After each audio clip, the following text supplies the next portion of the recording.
ജനകീയാസൂത്രണ പദ്ധതിയുടെ ഭാഗമായി 2026-27 വാർഷിക പദ്ധതികളുടെ നിർദ്ദേശങ്ങൾക്കും അംഗീകാരത്തിനുമായി കണ്ടാണശ്ശേരി ഗ്രാമപഞ്ചായത്തിൽ വികസന സെമിനാർ സംഘടിപ്പിച്ചു. മറ്റം ചോയ്സ് ഓഡിറ്റോറിയത്തിൽ നടന്ന വികസന seminar Chowwannur block panchayat president CG Raghunath ഉദ്ഘാടനം ചെയ്തു. കണ്ടാണശ്ശേരി ഗ്രാമപഞ്ചായത്ത് പ്രസിഡന്റ് MP സജീബ് അധ്യക്ഷനായി. ജില്ലാ പഞ്ചായത്ത് അംഗം രാകേഷ് കണിയാമ്പറമ്പിൽ മുഖ്യാതിഥിയായി. കരട് വികസന രേഖയുടെ പ്രകാശനം CG രഘുനാഥ് ഗ്രാമപഞ്ചായത്ത് മുൻ പ്രസിഡന്റ് ജെയിംസ് കാട്ടൂക്കാരന് നൽകി നിർവഹിച്ചു. വികസനകാര്യ ചെയർപേഴ്സൺ VK ഭാസൻ കരട് പദ്ധതി രേഖ അവതരിപ്പിച്ചു.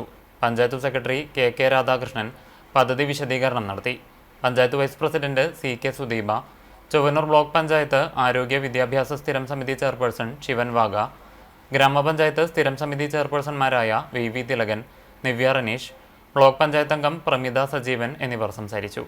പഞ്ചായത്ത് അംഗങ്ങൾ, നിർവഹണ ഉദ്യോഗസ്ഥർ, ആസൂത്രണ സമിതി അംഗങ്ങൾ, വർക്കിംഗ് ഗ്രൂപ്പ് അംഗങ്ങൾ, കുടുംബശ്രീ CDS അംഗങ്ങൾ തുടങ്ങിയവർ സെമിനാറിൽ പങ്കെടുത്തു.